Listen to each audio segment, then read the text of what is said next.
Bonjour, bienvenue dans ce premier épisode de Thé et Lecture, l'émission qui parle de livres, tout simplement. Tous les mois, je lis 1, 2, 3, 12, enfin 3 livres, selon si j'ai ou non le temps, et je vous donne mon avis, j'en fais une petite critique. Ce mois-ci, j'ai pu lire 3 livres que j'ai globalement appréciés. J'ai lu Ainsi parlait Zarathustra de Nietzsche, The Shining de Stephen King, et Un barrage contre le Pacifique de Marguerite Duras. Alors, sans plus attendre, je vais en parler. Tout d'abord, parlons de Nietzsche avec son Zarathustra, un livre pour tous et pour personne. C'est ce qu'on appelle un poème philosophique, publié entre 1883 et 1885. Dans ce livre, on a une progression de discours en discours, c'est-à-dire que dans ce livre, Zarathustra, le personnage éponyme, prononce différents discours qui sont une sorte d'étape dans la doctrine que promeut Zarathustra. De ce que j'ai pu en comprendre, je ne vais pas vous faire un cours, Nietzsche, par le biais de Zarathustra, cherche à décrire tout au long du livre le surhumain. Il cherche à faire réfléchir sur cette nouvelle promesse d'avenir pour l'homme qu'est le surhumain. Les discours de Zarathustra dans ce livre le décrivent, le dépeignent, voire le dévoilent petit à petit. On a vraiment toute une progression. Et dès le début de l'œuvre, Zarathustra peint ce qu'est le surhumain en disant que l'homme n'existe que pour être dépassé et que l'homme est une corde tendue entre la bête et le surhumain. Une corde au-dessus d'un abîme. Évidemment, je ne vais pas vous faire une explication du texte, ni même un cours sur Nietzsche. Je vais surtout vous lire ce que j'en ai pensé, ce que j'en retiens particulièrement, et surtout si je le conseille, même si je risque d'expliquer 2-3 petits trucs. Qu'est-ce que j'en ai pensé de ce livre ? Alors, je l'ai adoré. Le livre raconte peu ou prou la quête de Zarathustra pour rencontrer un surhumain. Et ça le raconte superbement bien. Le texte est magnifique, mélodieux, mélodique, rythmique. Et j'ai eu l'impression que j'entendais de la musique au lieu de lire le livre. Nietzsche a vraiment un niveau littéraire très impressionnant et contrairement à d'autres philosophes, le discours est plein d'images, plein de métaphores. Il est plein de style. Je pourrais vous lire à peu près n'importe quel passage pour vous montrer tout l'intérêt uniquement littéraire, vraiment. Alors, je vais vous lire un petit extrait, très sympathique, évidemment, un tout petit extrait. Des tables anciennes et nouvelles. Me voici entouré de tables brisées et d'autres à demi gravées seulement. Je suis là dans l'attente. Quand mon heure viendra-t-elle ? L'heure de redescendre et de périr, car une fois encore, je redescendrai chez les hommes. Voilà ce que j'attends, car il faut qu'on se montre d'abord les signes annonciateurs de mon heure. Le lion rieur environné d'un vol de colombes. En attendant, je m'entretiens avec moi-même comme étant de loisir. Personne ne me raconte plus rien de nouveau. Je vais donc me raconter à moi-même. Sympa, hein ? J'aime bien. Bon, je vais pas vous faire toute une analyse du texte, hein, mais clairement, on est sur un bon truc. Le livre possède aussi des qualités philosophiques. Toutes les idées sont développées comme il faut, même si parfois c'est très cryptique. Et là, je remercie les notes en bas de page de m'éclairer. Les idées sont regroupées dans ce jus littéraire, voire musical, et sont exprimées avec d'autant plus de justesse. Honnêtement, c'est sûrement l'un des meilleurs livres que j'ai pu lire jusque-là. Je ne vais pas parler de scénario, de ce qu'on appelle le storytelling, parce que ce livre n'est pas un roman, donc je ne m'attarderai pas sur ça. Par contre, je tiens à m'attarder sur l'évolution du personnage de Zarathustra. Même si on n'a pas à faire un roman, une pièce de théâtre, on a quand même une forme d'histoire.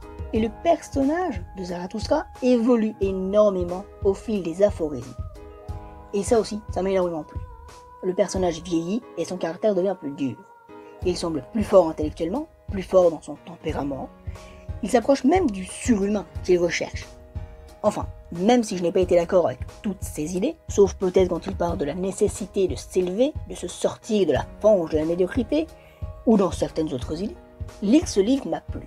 Je n'avais jamais envie de m'arrêter de lire, même quand je n'avais pas le temps de lire. Je vous le conseille vraiment. J'ai donc évalué ce livre selon mon plaisir à le lire. Donc la note que je lui ai attribuée ne représente que ce que moi j'ai aimé, que ce qui m'a plu. Ça ne représente en rien un avis autre que le mien, un avis totalement subjectif, merci le pléonasme, mais c'est vraiment ce que j'en ai pensé. Même si j'ai un peu pris en compte ses qualités littéraires, intellectuelles, culturelles et philosophiques, alors je lui ai accordé la note de 19 sur 20. Oui, une note sur 20 et pas un A, B, C ou D, je suis pas un américanisé, merci bien. Ensuite, j'ai lu Shining de Stephen King, comme les gens aiment bien l'appeler. Alors, vraiment pas de chance pour Stephen King d'être tombé juste après Nietzsche. Mais vraiment pas. C'est un roman d'horreur, même si pour moi ce n'est pas de l'horreur. Publié en 1977. La critique considère que ce livre est une figure importante du genre fantastique, comme Dracula. Quel est donc le résumé? J'ai voulu lire la 4e de couverture du livre que j'ai chez moi. Situé dans les montagnes rocheuses, l'Overlook Palace passe pour être l'un des plus beaux lieux sur la planète. Confort, luxe, volupté. L'hiver, l'hôtel est fermé, coupé du monde par le froid et la neige. Alors, seul habite le gardien. Celui qui est engagé cet hiver-là s'appelle Jack Torrance. C'est un alcoolique, un écrivain raté qui tente d'échapper au désespoir. Avec lui vit sa femme, Wendy, et leur enfant, Danny. Le garçon possède le don de voir, de ressusciter les choses et les êtres que l'on croit disparus. Ce qu'il sent dans les chambres vides de l'Overlook Palace, c'est la présence du démon. Cauchemar ou réalité, le corps de cette femme assassinée. Ces bruits de fête qui dérivent dans les couloirs, cette vie si étrange qui anime l'hôtel. Un récit envoûtant immortalisé à l'écran par Stanley Kubrick. À mon humble avis de personne normale, vraiment, si dans la 4e de couverture, pour justifier que le livre est bien, t'as besoin de préciser qu'il y a un film de Kubrick dessus, ça sent pas bon. À mon avis, c'est que ça pue. Je vous le dis tout de suite, je n'ai pas particulièrement apprécié ma lecture. Le livre n'est pas mauvais en soi. Il m'a bien fait frissonner quelquefois, un petit peu, pas grand chose non plus. Cependant, je ne vois pas en quoi on considère que c'est un pilier de l'horreur. J'ai surtout eu l'impression de lire une sorte de tragédie, au sens dramaturgique du terme. Oui, j'ai eu l'impression que le destin des personnages, surtout celui de Jack Torrance, était tracé dès le départ et que ça sentait fortement le sapin. Une tragédie un peu niaise d'ailleurs, et assez simpliste. Il m'est avis que ceux qui considèrent King comme le maître de l'épouvante ou de l'horreur n'ont jamais lu Bram Stoker ou Edgar Allan Poe. Poe que je reconnais volontiers comme le maître de l'horreur et de l'épouvante. Ce n'est pas ce livre-là qui va me marquer. C'est pas une purge, c'est sûr. L'histoire reste prenante, les personnages sont assez bien écrits, attachants, même Jack, et même Wendy, qui est chiante au possible.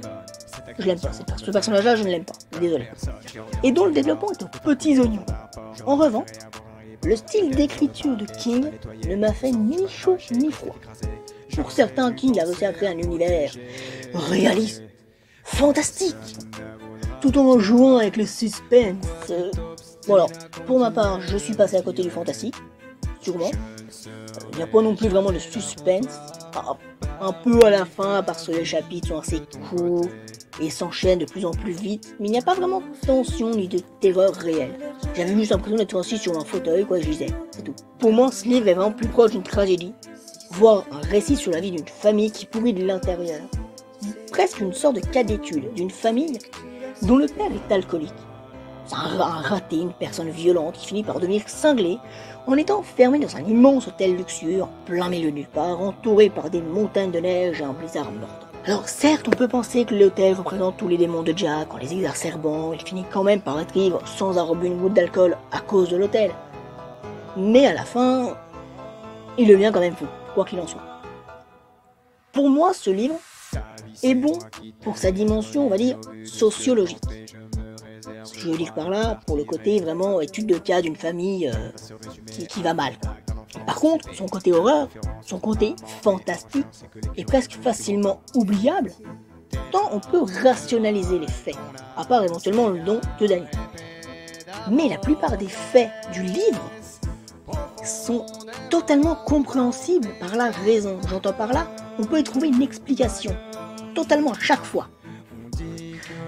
Jack devient fou au point de voir des hallucinations de vouloir tuer sa famille. En même temps, le mec est un alcoolique en manque, qui a vécu dans un cadre familial violent, c'est un raté, il est enfermé dans un hôtel luxueux immense. 3 étages, une centaine de chambres, avec une impression de gigantisme. Cet hôtel d'ailleurs est fermé à cause de la neige et de l'hiver. Le problème avec les blizzards mordants le montre, en réalité. Jack est seul dans cet endroit au passé lourd, glauque, accompagné de sa seule famille, dont un des membres est apeuré par Jack justement. S'il devient fou, c'est parce que le mec il y a un moment, il avait un terrain fertile, ça a pété, voilà, fin l'histoire. Pour moi, ce livre est un mauvais livre d'horreur. Un bon livre psychologique, pourquoi pas, une tragédie assez sympathique, une étude de cas d'une famille assez particulière, un peu comme l'a fait Zola avec les Rougon-Macquart, même si c'est moins bien fait, et que je n'aime pas les réalistes et les naturalistes, le livre a des qualités littéraires. Malheureusement, dans mon édition, j'ai vu des erreurs de traduction. Donc, il a peut-être des qualités, mais je pense pas non plus que ce livre soit bien miraculeux. Même si je le reconnais, il y a des moments assez intelligents. Par exemple, dans le livre, il y a un Jack qui parle avec un personnage qui s'appelle Lloyd. Et Jack parle au discours direct. Lloyd, par contre, au discours indirect. Ça peut sous-entendre que Lloyd n'existe que par l'intermédiaire de la folie naissante de Jack. Mais ça reste quand même assez chiant. Le côté scénaristique est moyen, j'ai vu pire, c'est sûr. Mais j'ai déjà lu mieux. Je lui ai accordé une note à ce livre, lui aussi, 12 sur 20. Alors, c'est un mauvais livre d'horreur, un bon livre sociologique, entre guillemets, et je le conseille, évidemment. Je pense que c'est un bon livre pour démarrer les livres d'horreur, juste après les chars de poule, ou alors peut-être un peu avant, je ne sais pas. Ça dépend. Mais clairement, ne vous attendez pas à avoir un livre d'horreur. Parce que le côté horreur est oubliable. Et surtout, tout s'explique. Il est là le problème. Et à mon avis, un mauvais livre d'horreur, c'est quand tu peux tout expliquer par la raison. Enfin, troisième livre que j'ai adoré, Un barrage contre le Pacifique de Marguerite Duras. C'est un roman autobiographique, style que Marguerite Duras adore particulièrement, puisqu'une partie de son œuvre en est, publié en 1950, pendant la guerre d'Indochine. Il faut un peu contextualiser l'œuvre, donc je vais le faire. Marguerite Duras écrit ce roman après son divorce de son premier mari, et après son mariage avec son deuxième. Elle s'inspirera énormément de sa vie, voire selon ses livres, elle raconte sa vie de manière romancée. Elle romance son adolescence d'après. Donc pour résumer, dans le sud de l'Indochine française, en 1931, une veuve vit avec sa fille Suzanne et son fils Joseph dans un bungalow isolé dans la plaine marécageuse proche de Rames. La famille de Suzanne vit dans des conditions déplorables, dans une concession incultivable, dont les plantations sont détruites tous les ans par la mer de Chine. La mère, désillusionnée, commence à sombrer dans la folie. L'histoire commence à la mort du vieux cheval acheté quelques jours plus tôt. La famille ira à Rames où ils rencontreront Monsieur Joe, un riche planteur, laid, et qui porte un énorme diamant au doigt.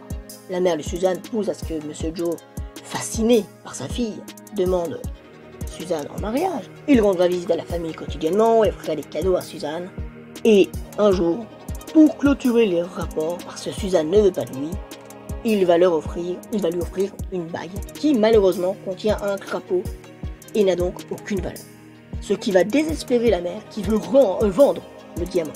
Dans son accès de folie, les enfants s'émancipent. Joseph tombera amoureux de Lina, l'état de la mère s'aggravera, mais Joseph quittant la concession pour vivre avec Lina, sa mère mourra. J'ai adoré. Déjà, j'adore le style d'écriture de Marguerite Duras, un style assez cru, un peu pessimiste. En tout cas, on a l'impression qu'elle photographie la vie de la famille de Suzanne, qu'elle la dépeint. Je suis rentré très rapidement dans l'histoire. Je sais que le style particulier de Marguerite Duras, c'est ou bien on aime, ou bien on n'aime pas.